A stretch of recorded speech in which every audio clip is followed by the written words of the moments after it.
নমস্কার বন্ধুরা, আশা করছি তোমরা সকলেই খুব ভালো আছো। আমি তনুশ্রী আর তোমরা দেখছো তনুশ্রীস ওয়ার্ল্ড। তোমাদের সকলকে অনেক অনেক ভালোবাসা আর স্বাগত জানিয়ে আজকের দিনটি শুরু করছি।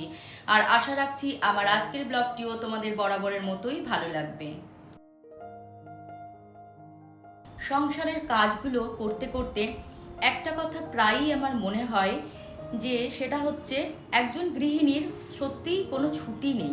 সকাল থেকে রাত পর্যন্ত একটার পর একটা কাজ চলতেই থাকে। রান্না, ঘর গোছানো, কাপড় ধোয়া, সবার খেয়াল রাখা, সব যেন তার প্রতিদিনের দায়িত্ব। তবুও মজার বিষয় কি বলতো, এই এত ব্যস্ততার মাঝেও যদি তার মুখে একটুখানি হাসি থাকে। তাই আমরা যদি হাসি মুখে সংসারের কাজগুলো করি তাহলে সংসারটা যেন প্রাণ ফিরে পায়।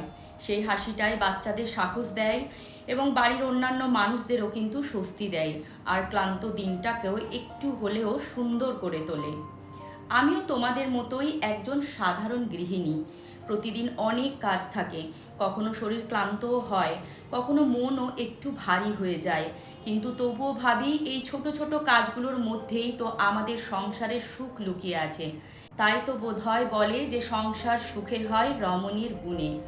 তবে জানি না যে কার কতটা গুণে সংসার সুখের হয়, তবে একটা সংসার পরিবার মানেই কিন্তু সবারই সহযোগিতাই দরকার।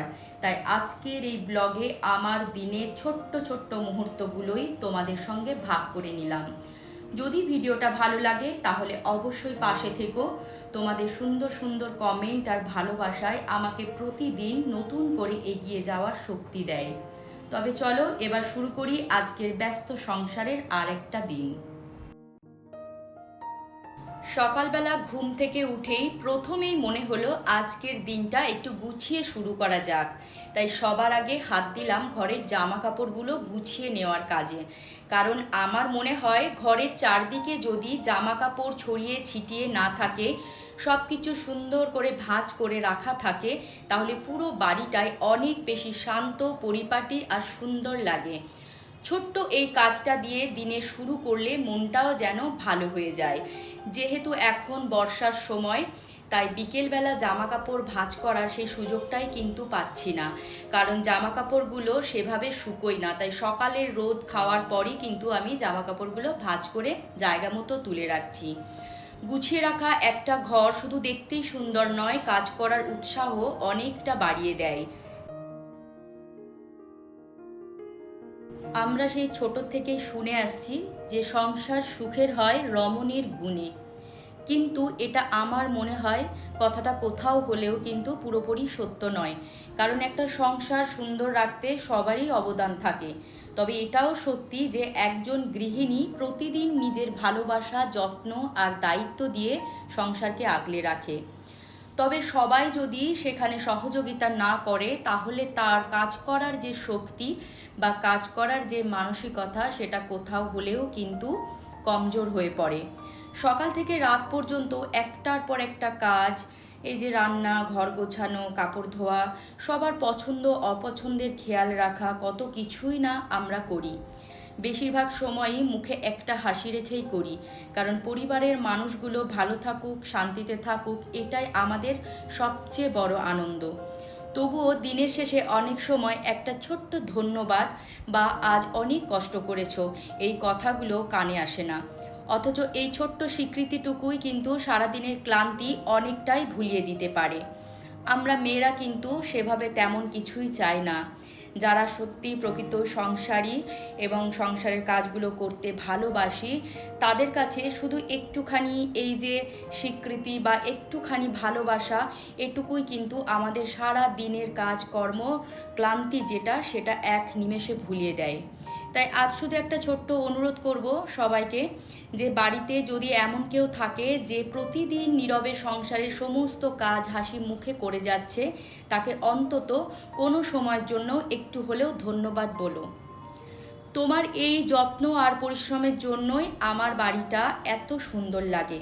বিশ্বাস করো, এই একটা কথাই তার মুখে নতুন করে হাসি ফুটিয়ে দিতে পারে এবং তাকে কাজ করার জন্য আরও এনার্জি দিতে পারে।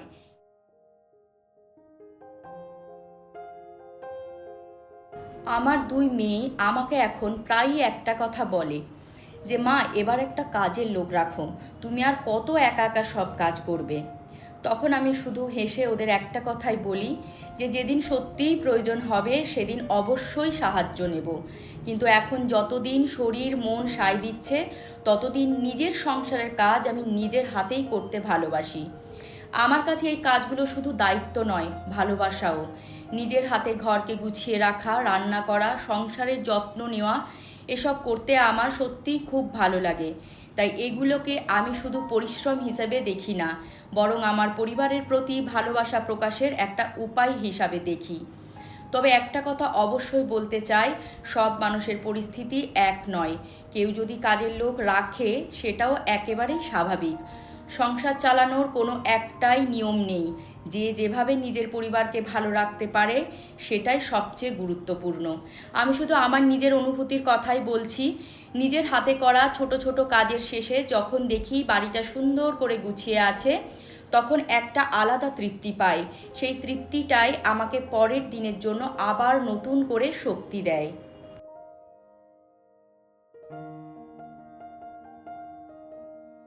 আমরা আমাদের সন্তানদের ভালো স্কুলে ভর্তি করাই, ভালো শিক্ষা দেওয়ার চেষ্টা করি, কিন্তু একটা কথা সবসময় মনে রাখা দরকার, জীবনের সব শিক্ষা বইয়ের পাতায় লেখা থাকে না। একজন মেয়ে তার মায়ের কাছ থেকেই অনেক কিছু শেখে। কিভাবে বড়দের সম্মান করতে হয়, কিভাবে ছোটদের ভালোবাসতে হয়, কিভাবে সংসারের দায়িত্ব নিতে হয়, কিভাবে অল্পতেই সব কিছু সুন্দর করে গুছিয়ে রাখতে হয়। এসব কিন্তু কোনো স্কুলের বইয়ে শেখানো হয় না, এগুলো শেখা যায় পরিবারের মধ্যে প্রতিদিন দেখে দেখে। তাই শুধু পড়াশোনা নয়, আমাদের ব্যবহার, ধৈর্য, ভালোবাসা, পরিশ্রম সব কিছুই আমাদের সন্তানদের জন্য একটা জীবন্ত শিক্ষা।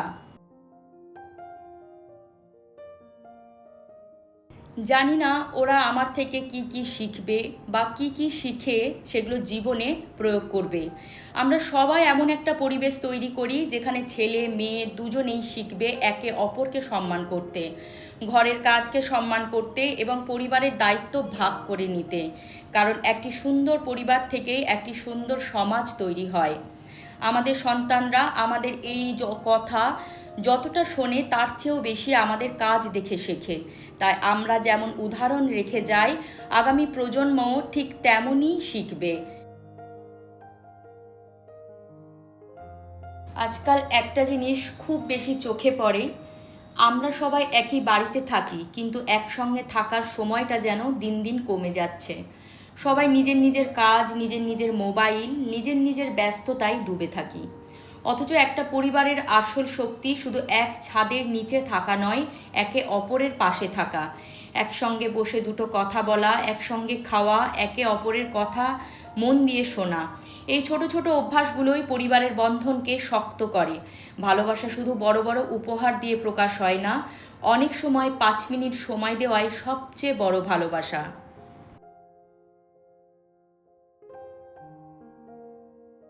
আজকে আমার কাছে দিনটা যেন একটুখানি হলেও অন্যরকম, কারণ আমার মা আমাদের বাড়িতে এসেছে।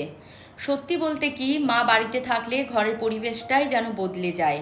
কাজ তো প্রতিদিনই করি, কিন্তু আজ কাজের ফাঁকে ফাঁকে এত গল্প হচ্ছে যে কাজের ক্লান্তিটাই যেন আর অনুভব করতে পারছি না।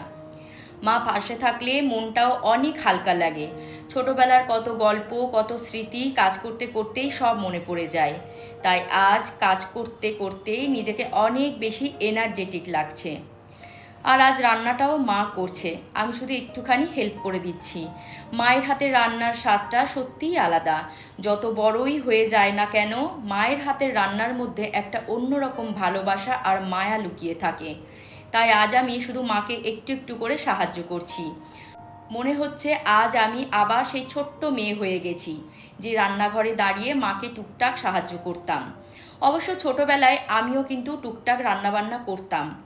জীবনে আমরা যতই বড় হয়ে যাই, যতই ব্যস্ত হয়ে পড়ি, মায়ের কাছে গেলে মনে হয় আমরা এখনও সেই ছোট্ট সন্তানটাই রয়ে গেছি। আর একটুখানি সংসারে ঢিলেমিও দিয়ে দিই, কারণ মা এসেছে তাই রান্নাটা একটুখানি হলেও মা সেরে নেবে জানি। এই যে একটা আস্থা, বিশ্বাস, সেটা আমাদের মেয়েরাই বুঝতে পারি। তাই মাকে কাছে পাওয়ার এই ছোট ছোট মুহূর্তগুলো আমি খুব যত্ন করে উপভোগ করি। তোমরাও যদি মা বাবার সঙ্গে থাকো তাহলে তাদের সঙ্গে যতটা সম্ভব সময় কাটাও, কারণ এই গল্পগুলো, এই একসঙ্গে রান্না করা, এই ছোট ছোট মুহূর্তগুলোই একদিন আমাদের জীবনের সবচেয়ে মূল্যবান স্মৃতি হয়ে থাকবে।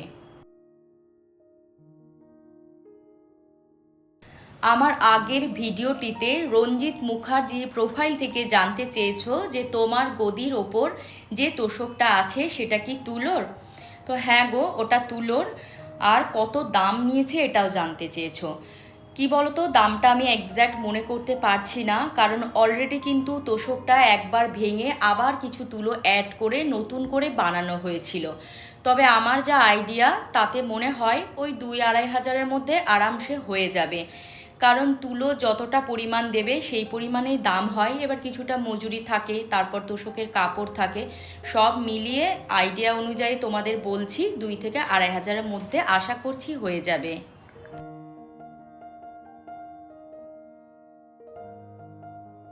পাপিয়াদি, তুমি জিজ্ঞেস করেছো যে ওয়াশিং মেশিনে ডিটারজেন্ট পাউডার দিলে কোনো অসুবিধা হয় কি না। সত্যি বলতে কি, আমি কিন্তু আগে শুধু ডিটারজেন্ট পাউডার দিয়েই ওয়াশ করতাম জামা কাপড়। এখন দুটো একসাথেই করি, ডিটারজেন্ট পাউডারও দিই এবং লিকুইডটাও দিই। আমার পার্সোনালি মনে হয় যে কোনো অসুবিধা হয় না। সত্যি বলতে কি, আমার যেন মনে হয় যে তাতে করে জামা কাপড় বেশি ক্লিন হয়, যেটা শুধু লিকুইডে হয় না।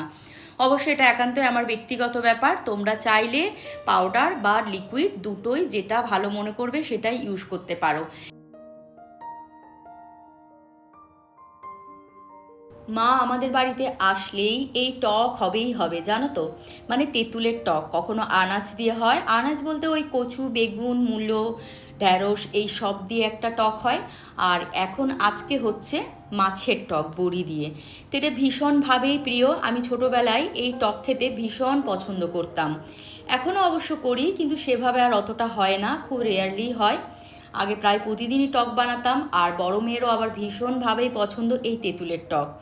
তো এই যে তেঁতুলটা একটুখানি জলের মধ্যে আগের থেকে ভিজিয়ে রেখেছি, আর এই যে কড়াইতে দেখো 5 ফোড়ন দিয়ে নিয়েছে আর দিয়ে নিচ্ছে পেঁয়াজ। অবশ্য মায়ের হাতে তেঁতুলের টকের স্বাদই আলাদা। যেহেতু ছোটোবেলায় টক খেতে ভীষণ পছন্দ করতাম, মা এখনও ভাবে যে আমি টক খেতে ভীষণই পছন্দ করি। আর আমাদের বাড়িতে, মানে আমার বাপের বাড়িতে আর কি, এই টকটা সবার ফেভারিট। মানে আমাদের বাড়িতে কিছু মেনু হোক না হোক, এই মেনুতে টক কিন্তু থাকবেই। সে আনাজের টক হোক, বা কোনো সময় কলাই পেস্ট করে সে বড়া দিয়ে টক হোক, বা এই মাছের টক। আর 12 মাস হাতে দেওয়া বড়ি, সেটাও কিন্তু আমাদের বাড়িতে সব সময়ের জন্য স্টক থাকে। আমিও আগে অবশ্য একটু একটু বড়ি ভালোই দিতাম, কিন্তু এখন আর সেগুলো সময় করে উঠতেও পারি না, আর ইচ্ছেও হয় না। আমাদের শহুরে জীবনযাপনে কি বলতো, দোকান থেকে যেহেতু প্যাকেট সিস্টেম কিনতে পাওয়া যায়, তাই সেই খাটনিটাও কিন্তু কোথাও হলেও কমে গেছে। এখনও গ্রামের দিকে সেই মায়ের হাতের, ঠাকুমার হাতের সেই বড়ির টক সত্যিই তার স্বাদ অতুলনীয়। হাতে দেওয়া বড়ি আর দোকানের বড়ির মধ্যে তো বুঝতেই পারছো কতখানি ফারাক থাকে। দোকানের বড়ির তো কোনো রকমই টেস্ট থাকে না, তবুও কি করব, ওই বড়ি খাচ্ছি, কাজ চলানো আর কি, এরকম ব্যাপার। তবে এই যে বড়িগুলো দেখলে, এটা কিন্তু বাড়িতে বানানোই বড়ি। আর এইগুলো মা আগে এসে দিয়েছিল, সেগুলো এখনও আমার কাছে রয়েছে। আমি এইগুলো একটু অল্প অল্প করেই খরচা করি, ওই 2-4টে করে দিই আর রেখে দিই আর কি। তো দেখো, এই যে তেঁতুলের টক প্রায় আর হয়ে এসেছে। তো এদিকে মা হাফ রান্না করে এখন একটু রেস্ট করছে, আর আমি এখন মাছগুলো তেঁতুল জলের মধ্যে ছেড়ে দিচ্ছি। আর এই যে ফুটে আসলেই এই টকটা রেডি হয়ে যাবে। তবে এখানে মশলা হিসেবে দিয়েছে সর্ষে পেস্ট আর হচ্ছে জিরে গুঁড়ো, আর এর মধ্যে পেঁয়াজ কুচনো তো দিয়েই ছিল, টমেটো এইসব, আর তেঁতুলের জল দিয়ে একটু মিষ্টিও দেয়। এতে টক সবসময় একটু মিষ্টি মিষ্টি আমরা পছন্দ করি। তবে এই টক দিয়ে গরম গরম ভাত, জানো তো, সত্যি যারা খায় তারাই জানে যে এর স্বাদ কতটা। বিশেষ করে মা রান্না করেছে বলে কথা। আর আমার বড় মেয়ে তো টক হলে আর কিছু চাই না, ও ভীষণভাবে এই তেঁতুলের টক খেতে পছন্দ করে। তো দেখো, ওদিকে রান্নাটা হচ্ছে, আর এদিকে আমি এখন সবজিপাতিগুলো গুছিয়ে নিচ্ছি। এই বর্ষাকালে ফ্রিজের সবজিগুলো কি বলবো, এত জল ছুটে হয়ে যাচ্ছে, সবজি এত পরিমাণে নষ্ট হচ্ছে, তাই এখন অল্প স্বল্প করেই সবজি এনে রাখছি। বাইরে রাখলেও নষ্ট হচ্ছে, আবার ফ্রিজের মধ্যে রাখলেও নষ্ট হচ্ছে। আর এই যে পাতিলেবুগুলো দেখছো, এগুলো কিন্তু আমাদের গাছের, মা এসছে যখন তখন সঙ্গে করে নিয়ে এসেছে। আর নিয়ে এসেছে একটা গাছের বড় পেঁপে। তো যাই হোক, যেগুলো যা সবজি ছিল, যেগুলো পচে গেছে সেগুলো একটু ফেলে দিলাম, আর বাকিগুলো সমস্ত কিছু ফ্যানের হাওয়ায় কিছুক্ষণ রেখে দিয়েছিলাম। ভালো করে এখন শুকিয়ে গেছে, সেগুলো এখন প্যাকেটে করে করে একদম ফ্রিজের মধ্যে ঢুকিয়ে রাখছি। এই বর্ষাকালে সবজি স্টোর করে রাখা কিন্তু একদমই ঠিক না, ভীষণভাবেই সবজি নষ্ট হয়ে যাচ্ছে। এখন দেখো এদিকে ভাতটাও হয়ে গেছে, তো ভাতের ফ্যান ঝরিয়ে নিচ্ছি। বাকি যে রান্নাঘরের কাজকর্ম সেগুলোই এখন সেরে নেব। ভিডিওটা দেখতে দেখতে যারা এই অবধি চলে এসেছো তাদের জানাই অসংখ্য ধন্যবাদ। আমার ভিডিও যদি তোমাদের একটু ভালো লেগে থাকে তাহলে অবশ্যই একটা লাইক করে দিও, আর কমেন্ট করে জানিও যে আমার ভিডিও তোমাদের কেমন লাগছে, কারণ তোমাদের প্রত্যেকটা কমেন্ট আমাকে অনেকখানি উৎসাহ দেয় নতুন ভিডিও বানানোর জন্য। আজকের মতো বিদায় নিচ্ছি, দেখা হবে আবার পরের ভিডিওতে। তোমরা সকলেই খুব ভালো থেকো, সুস্থ থেকো, আর অনেক অনেক আনন্দে থেকো। টাটা।